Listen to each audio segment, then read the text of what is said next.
পুরো বাংলাদেশের বিভিন্ন শিক্ষা প্রতিষ্ঠানে হোক স্কুল কলেজ কিংবা বিশ্ববিদ্যালয় আমরা একটি জিনিস লক্ষ্য করছি যে আমাদের যারা শিক্ষক রয়েছেন শিক্ষকদেরকে একটি বাধ্যতামূলক পদত্যাগ করানোর একটি ট্রেন্ড চালু হয়েছে। যে জায়গাটি নিয়ে আসলে কথা হচ্ছে এবং কথা হওয়া উচিত এবং এই জায়গাটিতে আসলে প্রশ্ন রয়েছে। প্রথম কথা হচ্ছে কোনো একজন শিক্ষক যদি কোনো একটি রাজনৈতিক দলের হয় বা মতাদর্শকে বিশ্বাস করে এটার কারণেই আমি তাকে পদত্যাগে বাধ্য করতে পারি কিনা।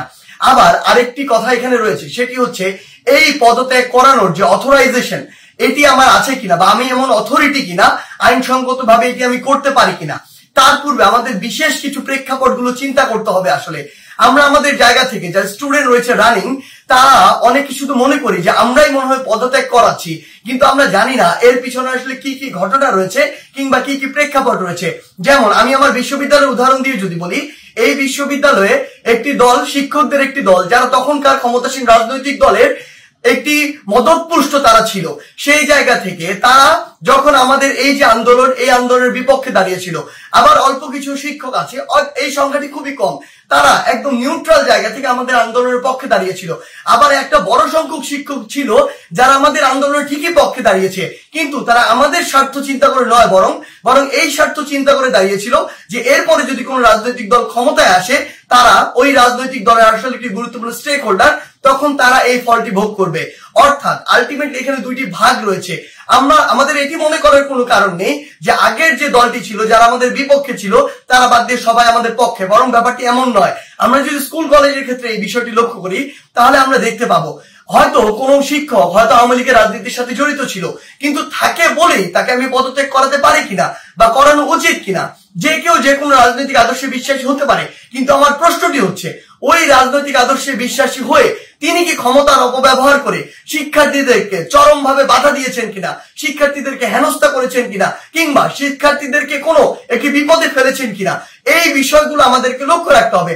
ইভেন যদি তিনি এই কাজগুলো করেও থাকেন তারপরও তার বিরুদ্ধে এরকম একটি প্রক্রিয়ায় পদত্যাগ করানোর জন্য যে বাধ্য করা এটি আমি করতে পারি কিনা, এই অথরিটি আমার আছে কিনা। আমরা আমাদের জায়গা থেকে মনে করি এটি একটি নিয়মতান্ত্রিক আইনসঙ্গত প্রক্রিয়ার দিকে যাওয়া উচিত এবং এটি তদন্ত সাপেক্ষ হওয়া উচিত। প্রত্যেকটি স্কুলে আওয়ামী লীগ ফ্যাসিস্টের আমলে আসলে যে শিক্ষকরা আওয়ামী লীগের তোষামতি করে তেলবাজি করে ডমিনেট করেছে, আরেকটি শিক্ষক ছিল আরেকটি গোষ্ঠী যারা আসলে চুপ ছিল ওই পুরো সময়টুকুতে। এমনটি ভাবার কোনো কারণ নেই যে তারা নিউট্রাল ছিল, তারা তাদের জায়গা থেকে হয়তো এমন আরেকটি দলের ছিল যে দলটি তখন ক্ষমতায় ছিল না। এখন বর্তমান সময় এসে ওই শিক্ষকদের উদ্দেশ্য হচ্ছে উপরের জায়গাগুলোতে প্রিন্সিপাল হোক কিংবা হচ্ছে প্রফেসর হোক কিংবা ভিসি হোক বা এরকম যে কোনো হেডমাস্টার হোক, যেই পদগুলোতেই হোক না কেন ওই পদগুলোর ওই মানুষগুলোকে সরাতে হবে।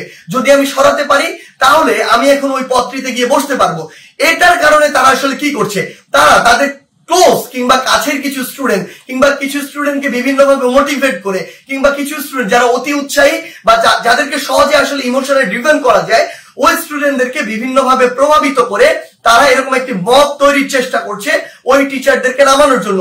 বলার সময় এমন ভাবে বলছে সে যেন একজন ফেরেশতা, কিন্তু আলটিমেটলি তার উদ্দেশ্য ওইটাই যে ওই শিক্ষককে স্টুডেন্টদের মাধ্যমে সরিয়ে স্টুডেন্টদেরকে জাস্ট টুল হিসেবে ইউজ করা হয়, সরিয়ে তাকে ওই পদটিতে গিয়ে বসতে হবে, এটি হচ্ছে তার উদ্দেশ্য।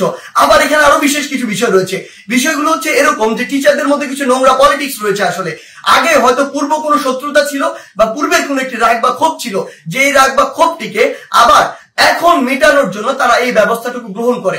স্টুডেন্টদের যে সাইডটা ওই সাইডটা কিন্তু আসলে জানে না যে এর ভিতরে কি কি পার্সপেক্টিভ রয়েছে। এই টিচার গুলো দেখা যায় কিছু স্টুডেন্টকে ব্যবহার করে, আশেপাশের কিছু ছেলে যেই ছেলেগুলো আসলে এরকম কোনো কিছু চিন্তা না করে কিছু টাকা দিয়ে ওই ছেলেগুলোকে প্রভাবিত করা যায় কিংবা অন্য কোনো সুবিধা দিয়ে প্রভাবিত করা যায় কিংবা পরবর্তীতে কোনো একটি পদ পদবীর সুবিধা দিয়ে আসলে ওই ছেলেগুলোকে প্রভাবিত করা যায়। ওই সামগ্রিক বিষয়গুলো দিয়ে এই কাজটি করা হচ্ছে। কিন্তু আমাদের জায়গা থেকে সবচেয়ে গুরুত্বপূর্ণ যে কথাটি সেই কথাটি হচ্ছে এই কাজটি একজন টিচারকে এরকম করে বাধ্যতামূলক পদত্যাগ করানোর কাজটি আমাদের নয়, এই কাজটি আমরা করতে পারি না।